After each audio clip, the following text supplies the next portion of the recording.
देश भर के सराफा बाजार में बुधवार को सोने और चांदी की कीमतों में जोरदार तेजी देखने को मिली है। लगातार बदलते वैश्विक हालात, डॉलर में उतार चढ़ाव और आयात शुल्क में संभावित बदलाव के चलते कीमती धातुओं के दामों में यह उछाल दर्ज किया गया है।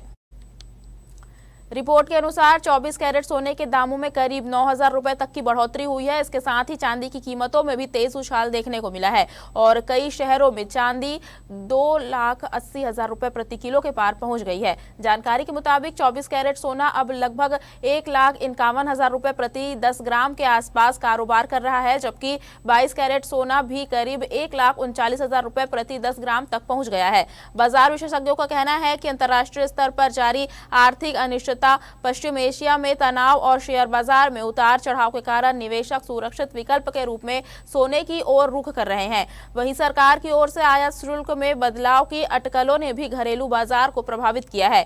इस संबंध में ज्वेलर्स का कहना है कि कीमतों में बढ़ोतरी के बावजूद शादी ब्याह के सीजन के चलते ग्राहकों की आवाजाही बनी हुई है। हालांकि खरीदार अब खरीदारी को लेकर सावधानी बरत रहे हैं। निश्चित रूप से सिर्फ ये आज ही हुआ है। कल रात के इंपोर्ट ड्यूटी 10% लगा दी गई है। उसका परिणाम है कि सोने और चांदी दोनों में 10% की वृद्धि आएगी। यही एक विशेष कारण है। इसके पीछे कारण जो मुझे समझ में आता है कि हर स्थिति में विदेशी मुद्रा को हमें बचाना है, उसलिए जितना भी हो सके हर संभव तरीके से उसे रोकने का प्रयास किया जाए। और वही देखा जाए, देश के प्रधानमंत्री नरेंद्र मोदी जी के द्वारा अपील की गई है, तो सराफा बाजार में किस तरीके का बदलाव? मोदी जी की अपील को मैं समझता हूँ पूरा देश मानेगा, क्योंकि देश के प्रधानमंत्री मतलब सबके प्रधानमंत्री होते हैं और उनकी अपील है। अगर देखिए, अगर हमारे राष्ट्र के ऊपर कोई संकट आता है, वैश्विक संकट है, तो देश हित में सबसे पहला हमारा प्रयास है कि देश सबसे ऊपर रखना चाहिए। निजी स्वार्थ, व्यापार, ये सब आते जाते रहेंगे, देश रहेगा तो हम रहेंगे। मैं समझता हूँ उसका अनुसरण करना जो हमारे प्रधानमंत्री ने कहा है। सोना खरीदना विदेशी मुद्रा का बचाने का तरीका है। पेट्रोल डीजल भी विदेश से आता है, उसका खपत कम करें, कम से कम गाड़ी का साधन उपयोग करें।